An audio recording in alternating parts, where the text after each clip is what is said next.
Hello everyone, welcome back to Rankers. JEE 2025 के जो भी एस्पिरेंट्स हैं उनके माइंड में क्लैरिटी ज़रूर होनी चाहिए कि एटलीस्ट मुझे कितने मार्क्स स्कोर करने हैं मेरे फाइनल जेई मेन एग्जामिनेशन में, ताकि मेरी एक सीट कंफर्म हो जाए एनआईटी में। वही डिस्कस करने वाले हम इस वीडियो में, ताकि आपके माइंड में क्लैरिटी बन जाए कि यार मुझे मिनिमम मेरे कैटेगरी के हिसाब से, चाहे मैं जनरल हूँ या ईडब्ल्यूएस, ओबीसी या फिर एससी एसटी, मेरे को इतना मार्क्स लेके चलना है। हालांकि यार आपका टारगेट स्टार्टिंग में ऐसा कुछ फिक्स नहीं होना चाहिए।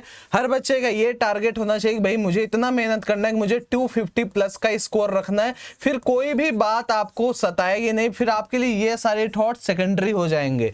आप अपने आप इस चीज़ को डिजर्व करोगे, बट फिर भी आपके माइंड में क्लैरिटी होना चाहिए कि भाई कुछ बच्चे होते हैं, अब जैसे ये 5 उंगलियां बराबर नहीं, वैसे ही कुछ बच्चे होते हैं यार जिन्हें पता है कि यार मेरे अंदर ये वीकनेस है, मैं नहीं कर पाऊंगा, 11 12 मेरा एकदम ही बेकार है, मैं सारे चैप्टर्स नहीं पढ़ पाऊंगा, या फिर मेरा आईक्यू लेवल उतना ज़्यादा डेवलप नहीं है कि मैं चीज़ों को जल्दी से समझ सकूं, मुझे एक ही चैप्टर पढ़ने में एक हफ्ते 10 दिन लग जाते हैं। तो आइए डिस्कस करते हैं भाई कि क्या सेफ स्कोर होने वाला है। उससे पहले हम थोड़ा सा कंपैरिजन करेंगे 2023 और 2024 के। मैं पहले भी आपको दिखा चुका हूं।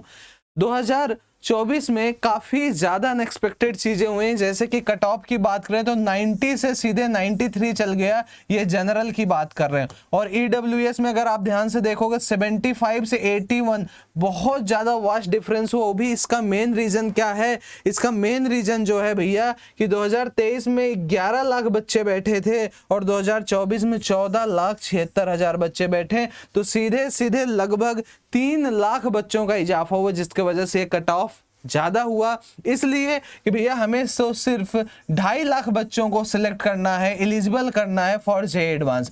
दूसरी चीज़ मैं आपके माइंड से एक कन्फ्यूजन दूर करना चाहूँगा कि भैया ये जो कट ऑफ होता है ये क्या होता है। बेसिकली ये सिर्फ और सिर्फ एलिजिबिलिटी है कि आप जेई एडवांस का एग्जाम दे सकते हो। आप जेई एडवांस के लिए एलिजिबल हो या नहीं, वो ये कट ऑफ डिसाइड करते हैं। ये कट ऑफ ये बिल्कुल भी डिसाइड नहीं करेगा कि आपको कॉलेज मिल रहा है या फिर आपने बहुत अच्छा परफॉर्म किया है।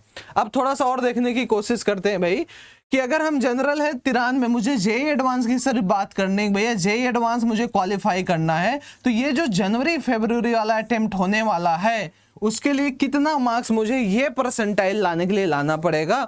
तो जनवरी अटेम्प्ट में इस बार करीब 95 से, ये शिफ्ट वाइज वेरी करता है। किसी शिफ्ट में 95 पे ये परसेंटाइल बन जाएगा, किसी शिफ्ट में 120 मार्क्स पे भी सेम परसेंटाइल बनता है ना। ईडब्ल्यूएस को अगर कट ऑफ क्लियर करना था तो उन्हें इतना मार्क्स ले आना था। ये वाले मार्क्स थोड़ा सा सस्पिशियस है, ये थोड़ा ऊपर नीचे हो सकता है, बट हालांकि ठीक है। 55 से 60 नंबर ओबीसी वाला लाएगा तो ये सिर्फ कट ऑफ क्लियर करेगा जो 2024 का कट ऑफ गया है।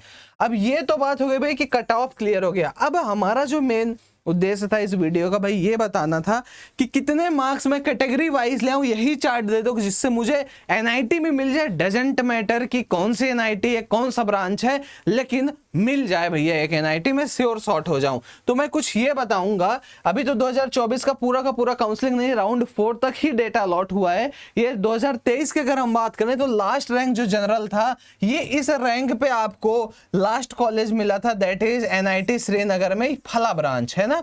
ईडब्ल्यूएस में ये कैटेगरी रैंक की मैं बात कर रहा हूं, जो भी आपकी रिस्पेक्टिव कैटेगरी उसका रैंक। एनआईटी श्रीनगर में सिविल मिला था, ओबीसी का इतना रैंक था तो ये मिला था, एससी का इतना रैंक था तो ये मिला था, एसटी का इतना रैंक था। फॉर ये सभी रिस्पेक्टिव कैटेगरी वाइज की बात हो रही। अब यहाँ से जो डेटा यार काफ़ी ज़्यादा मुश्किल होता है इसको थोड़ा सा इवॉल्व करना, तो इस मेहनत के लिए आप इस वीडियो पे एक लाइक ज़रूर देना।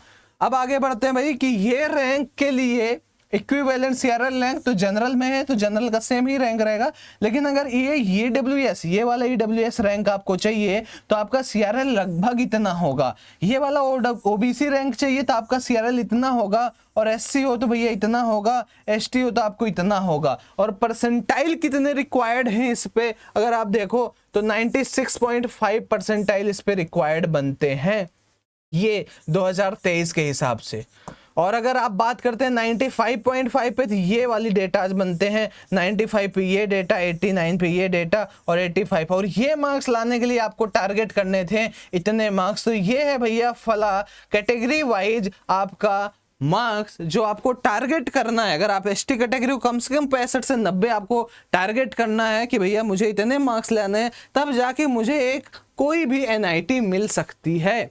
और अगर आप ये ST कैटेगरी है, देन ये SC कैटेगरी, और यहाँ पे OBC, AWS और यहाँ पे जनरल, तो ये चीज़ें आप यहाँ पे कंसीडर कर सकते हो। और ये चीज़ें चेंज हो जाएंगी जब 2024 का डेटा आएगा, और ये चीज़ें डेफिनेटली इंक्रीज करेंगे। लगभग ये हो जाएगा 97.5 या 97, सब में 1-1 परसेंटाइल आप बढ़ा लो। अब थोड़ा से बच्चे बढ़े हैं और थोड़ा आपका कंपटीशन जरूर बढ़ेगा, है ना। और यहाँ 85 से आप 86, 87 कर सकते हो। So this is the accurate data जो आपके माइंड में एज्यूम्पशन हो चाहिए, इतना तो कम से कम करना है। और बाकी आपका अभी भी मैं फिर से कहूँगा, आपका जो टारगेट होना चाहिए वो 250 प्लस होना चाहिए, क्योंकि अभी भी आपके पास काफ़ी ज़्यादा समय है।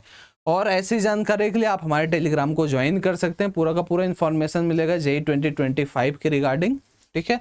ये आप सर्च कर सकते हैं या फिर डिस्क्रिप्शन बॉक्स में आपको लिंक दिखेगा, आप वहां से भी जाके टेलीग्राम ज्वाइन कर सकते हैं। Thank you very much.